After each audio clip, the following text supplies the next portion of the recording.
In this episode, we're going to take the idea of policy and turn it into something that actually gets done, because procedures are where security intent meets the messy truth of real work. A policy can say what must be true, and a standard can say what must be met, but a procedure is where someone on a normal Tuesday figures out what to do, in what order, with what tools, and with what decisions along the way. When procedures are written poorly, people do not become safer by accident. They become inconsistent, frustrated, and more likely to invent shortcuts. When procedures are written well, they reduce uncertainty, prevent errors, and make the secure way the easiest way, even for people who are busy and under pressure. For brand new learners, this topic matters because procedures are one of the most common places where security programs fail quietly, not because the ideas were wrong, but because the operational reality was never respected. The goal is to learn what makes a procedure workable, how to think about daily constraints, and how to design procedures that people can actually follow without confusion. Before we continue, a quick note. This audio course is a companion to our course companion books. The first book is about the exam and provides detailed information on how to pass it best. The second book is a Kindle-only ebook that contains 1,000 flashcards that can be used on your mobile device or Kindle. Check them both out at cyber.author.me in the Bare Metal Study Guide series. A procedure is a repeatable method for completing a task that has a security impact, and its real purpose is to remove guesswork while preserving safety. Procedures exist because organizations cannot rely on every person to reinvent the same decision correctly every time, especially when stress and time pressure are present. In a security context, procedures often cover things like requesting access, approving changes, responding to alerts, handling sensitive data, or documenting exceptions. The key difference between a procedure and a policy is that the procedure must be executed, which means it must reflect real roles, real handoffs, and real limitations. If the procedure assumes people have time they do not have, authority they do not have, or information they cannot access, it becomes a fiction. When a procedure becomes fiction, people stop using it, and then the organization loses both control and consistency.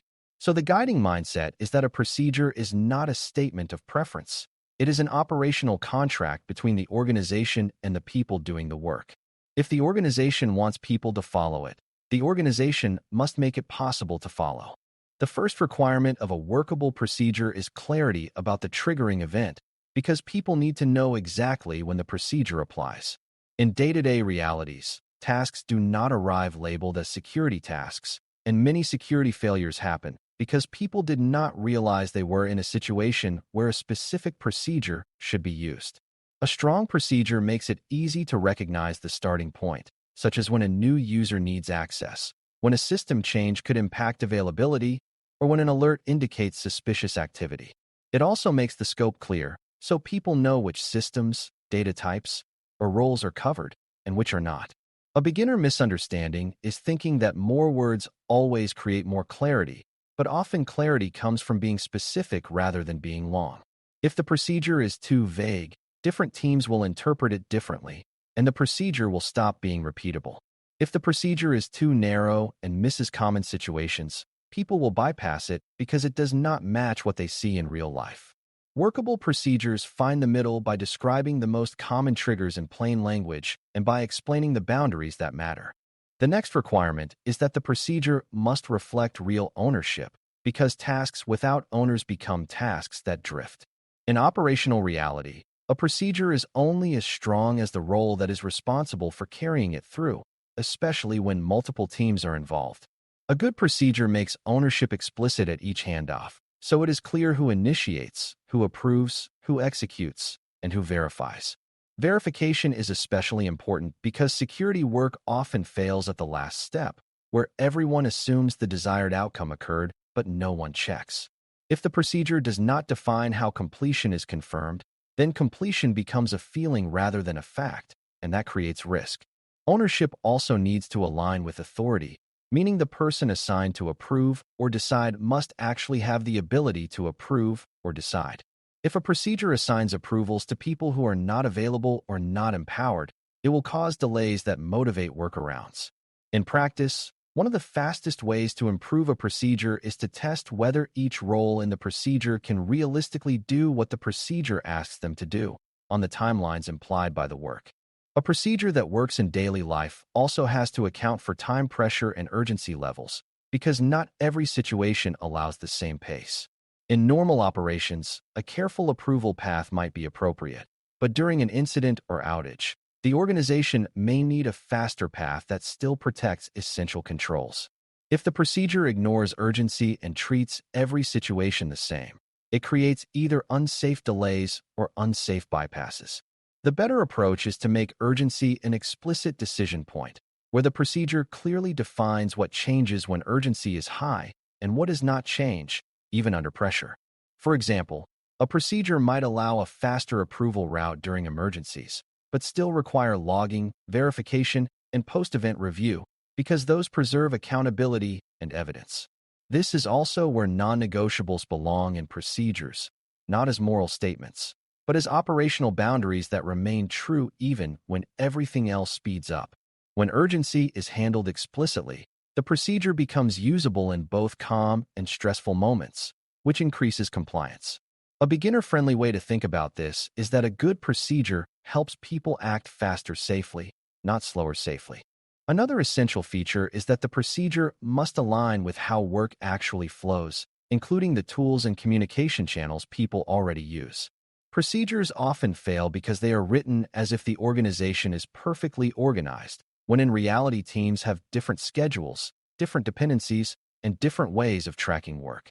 If a procedure demands an entirely separate workflow that does not fit existing operations, it will feel like extra friction, and friction is one of the main drivers of noncompliance. A workable procedure does not need to be tool-specific, but it should be compatible with the organization's normal way of coordinating, such as how requests are made, how approvals are recorded, and how status is communicated. The more a procedure fits into existing habits, the more likely it is to be followed. When a procedure must introduce a new behavior, it should do so deliberately and with support, because people can adapt, but they cannot adapt to constant surprise. A subtle but important point is that procedures should reduce cognitive load, meaning they should make the safe path easier than improvisation, even for someone who is tired, distracted, or new. Procedures also need to handle decision points explicitly, because many tasks include moments where a person must choose between options, and that choice is where errors happen.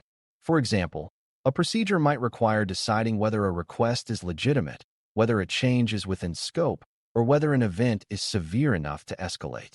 If the procedure simply says assess and proceed, it leaves the hardest part undefined, and that invites inconsistent judgment. A strong procedure includes clear criteria that guide decisions, written in plain terms that a non-expert can apply. The criteria do not need to cover every edge case, but they should cover the most common ones and provide a safe default when uncertainty remains. Safe defaults are a powerful concept in operational security because they protect the organization when information is incomplete. For instance, if you cannot confirm the legitimacy of a sensitive request, the safe default is to pause and escalate rather than proceed. When procedures include decision criteria and safe defaults, they become more than checklists. They become guardrails that guide behavior towards safer outcomes. A procedure that works must also include realistic verification and documentation expectations, because accountability requires evidence, but too much documentation can become a barrier. In daily operations, people will do the minimum that allows them to move forward, especially when they are busy, so documentation requirements must be purposeful and lightweight.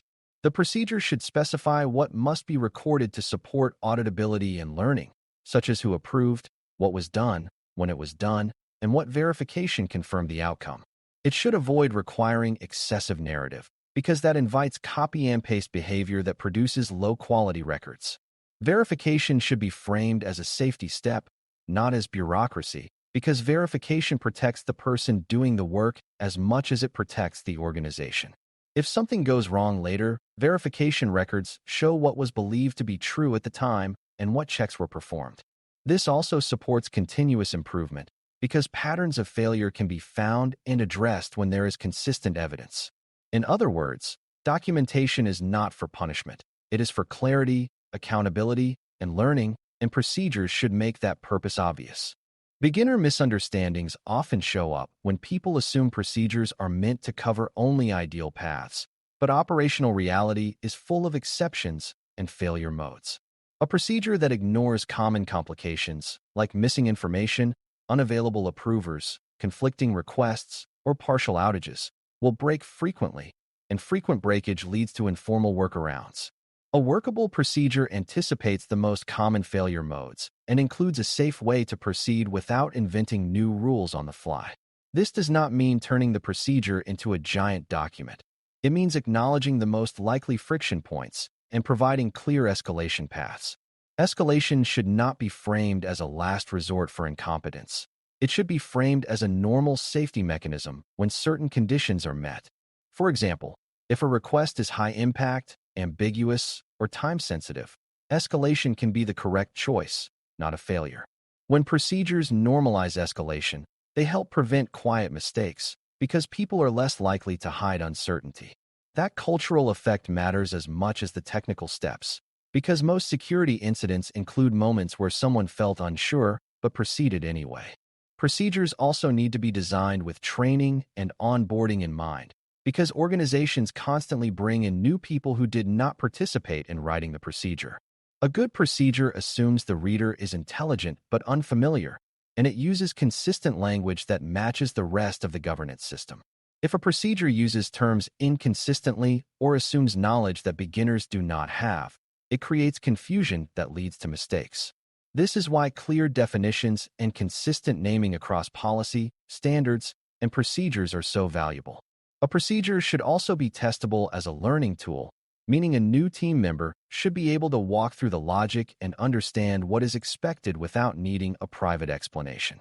If a procedure requires tribal knowledge to execute, it is not a procedure, it is a rumor. For beginners, this is a useful lens. A real procedure is one that can be handed to someone new and still produce a safe, consistent outcome. That is how procedures support scalability as organizations grow. Another critical piece is feedback loops, because procedures that work today may not work tomorrow and operational reality changes. A procedure should not be treated as static truth. It should be treated as a controlled artifact that can be improved based on what happens in real work.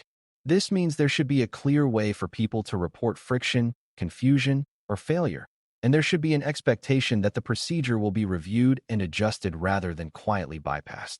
Feedback loops also prevent the dangerous pattern where procedures drift away from reality because no one wants to challenge the document.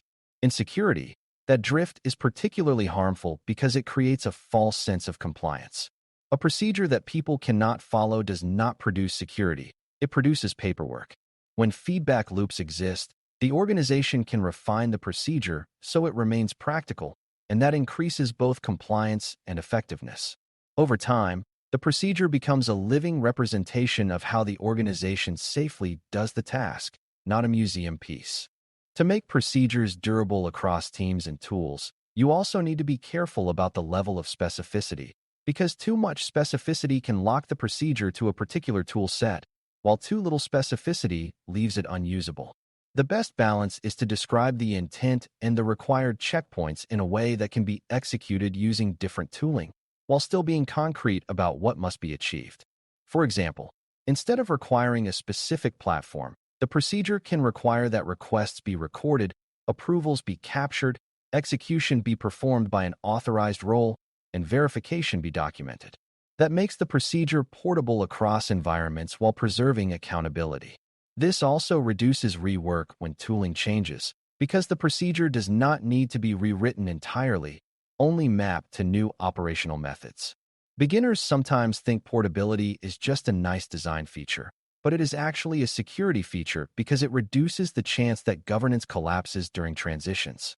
Organizations change tools frequently, and procedures that endure through change protect continuity of control. As we close, the main idea is that procedures are the operational expression of security intent, and they only create protection when they fit the realities of daily work. Workable procedures have clear triggers, realistic ownership, explicit urgency handling, decision criteria with safe defaults, lightweight evidence expectations, and built-in ways to handle common failure modes. They are written so new people can execute them, and they evolve through feedback loops that keep them aligned with reality. When procedures are designed this way, they reduce ambiguity, reduce rework, and reduce the temptation for unsafe shortcuts, because the safe path becomes obvious and achievable. For exam thinking, remember that governance maturity is not measured by how many documents exist, but by whether the documents can be followed consistently in the real world and whether they produce measurable outcomes. A procedure that truly works is one that respects time pressure, human limits, and cross-team handoffs while still defending the core standards that protect the organization. When you can think that way, you are not just learning policy vocabulary, you are learning how security becomes real. Thanks for listening. For more audio courses, daily newsletters, and more, please visit BareMetalCyber.com.